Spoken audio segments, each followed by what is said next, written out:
Om Namo Bhagavate Ramakrishnaya. Namaste. Hi. Today I'm going to be talking about what is a healthy mind. This topic comes from my previous video, What is Meditation? And in that I had spoken about two kinds of meditation, meditation for spiritual enlightenment, and the second was meditation for mental well-being. In speaking of spiritual enlightenment, I mentioned that that kind of a meditation is for aspirants who are seeking their true nature, who are seeking for what is called liberation or nirvana.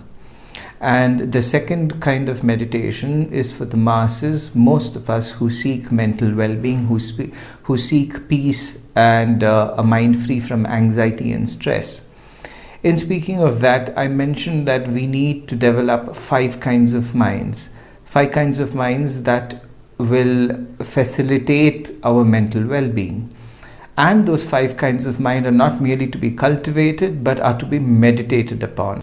Those 5 kinds of minds that I had spoken of are the healthy mind, the controlled mind, a loving mind, a peaceful mind, and a fearless mind. Now, in speaking of mental well-being, the first kind of mind, what is a healthy mind?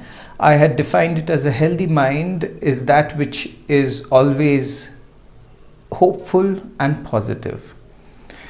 Now, we know very well that in our journey, as we have grown in life, we know that it is not really possible, and life really isn't all about being hopeful or is all about being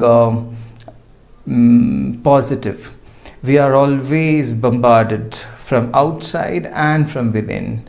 We're always bombarded with incidents, with people's views, with our own views about us, about being hopeless, about being negative. In fact, the world is filled with that, is filled with people who believe that it's a negative place out there and that things aren't the way they seem. In such a circumstance, and there is another thing about a mind which is not hopeful, is that it believes that it does not have the capabilities and it does not have the power to achieve what it wants to achieve, and even if it does, it is not confident that it can achieve those kinds of ideals that it has set for itself.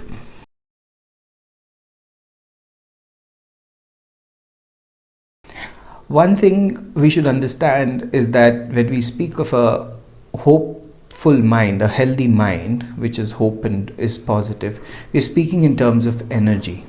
This is something we've really got to understand. While the other kinds of mind, a peaceful mind, a loving mind, a fearless mind, and a controlled mind, has something to do with the way we live and the way we think. But a healthy mind, a hopeful mind, a positive mind, is something that is pure energy. That is why, when we do hear instances of people who are positive and who are trying to push us to be hopeful, it does not really work. Why it does not work is because it is an energy, and the only way that energy can be changed is that we do it consciously. We do it within ourselves for the sake of ourselves.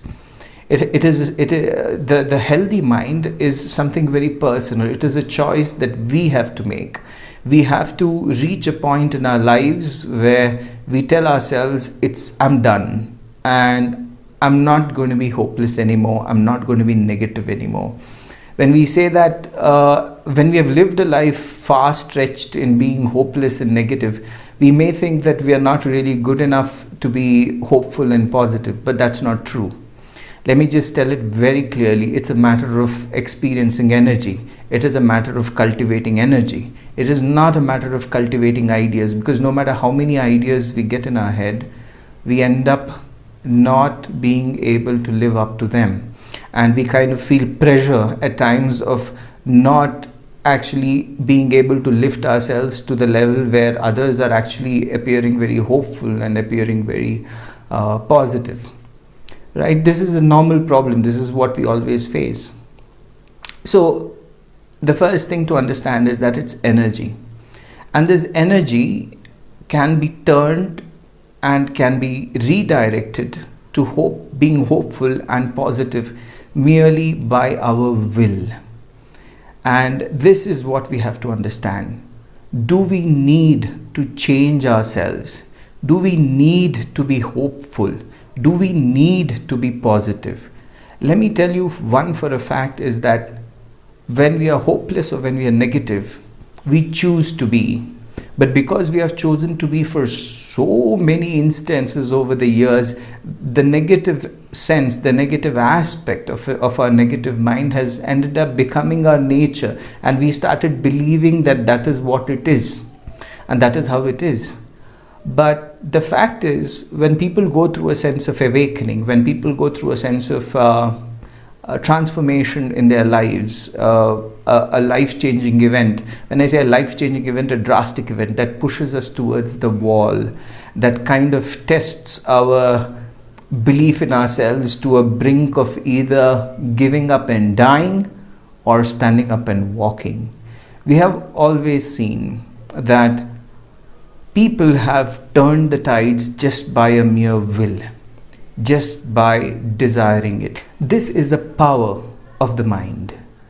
So in speaking of a healthy mind, first of all, I have to just make you familiar with how the mind works, how the mind actually functions. The mind functions with the kind of energies we breed or the kind of energies that we cultivate. We cultivate a positive sense, it stays positive. In fact, it stays positive to such an extent that even if you want to think in terms of negativity, positivity dominates. Now here, from a negative mind to a positive mind, there's a transition. The transition part of me being hopeless and me being negative to me being positive and me being hopeful, the transition part is the real deal. It is the battle.